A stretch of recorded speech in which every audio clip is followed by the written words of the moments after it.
মুসলমান, মুসলমানের ঘরে জন্ম, কিন্তু মুসলমানের তাকওয়া অর্জন করতে চায়, কিন্তু এদের মধ্যে মুসলমানিত্ব নাই।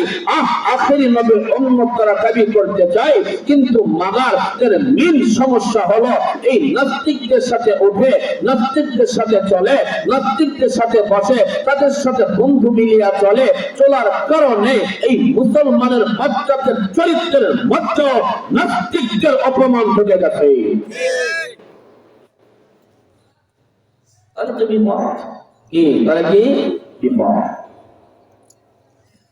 আমার সাথে তার সম্পর্ক, তার সাথে ঠিকানা জান্নাত পর্যন্ত, বোঝা যায় না কেন?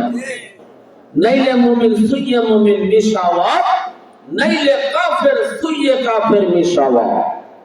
আমি যদি আমার হুজুরের সাথে সম্পর্ক রাখি, হুজুরের কাতার যে জায়গায়, আমার কাতারও কি ওই জায়গায়, কথা হয় না জানা? আর যদি আমি ওই মন্দিরওয়ালাদের সাথে সম্পর্ক রাখি, মাদ্রাসাওয়ালাদের সাথে সম্পর্ক রাখলাম না, এই মাদ্রাসার যে কাতারে দাঁড়াইবে আমি ওই কাতারে দাঁড়াইয়া যাব, কিন্তু মাদ্রাসার কাতারে দাঁড়াইলাম না। দেখা যাচ্ছে আমি দুনিয়াবি মস্তকের মধ্যে পড়ে, দুনিয়াবি পেরেশানের মধ্যে পড়ে, দুনিয়ার লাল কুত্ত নামক দলের মধ্যে ঢুকিয়া প্রত্যেকটা ইমানকে হরণ হয়ে যাচ্ছে, প্রত্যেকটা মানুষের দিল নষ্ট হয়ে যাচ্ছে। তাওহীদি মুসলমান জীবনে আসতে পারবো কিনা আর জানি না।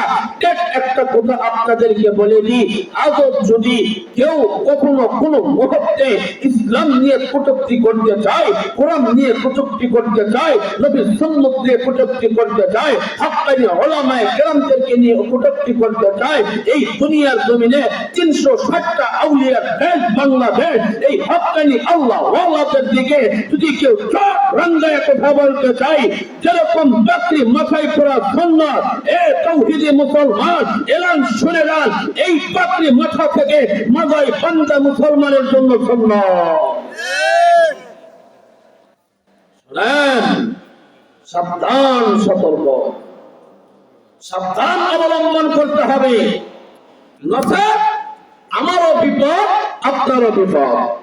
আগে কিন্তু হেডলাইন বানায় দিয়েছি, ইতিপূর্বে যা হয়ে গেছে এখন সব বাতিল, কথা হয় না জানো? আমি কিন্তু ডাইরেক্ট না ইনডাইরেক্ট দিলাম, এখন তো ডাইরেক্ট দেওয়ার সময়, কথা হয় না জানো? এখন কি দেওয়ার সময়? ডাইরেক্ট দেওয়ার সময়। ইনডাইরেক্ট দিলাম কেন জানেন? থানা আমার, থানাটা আমার।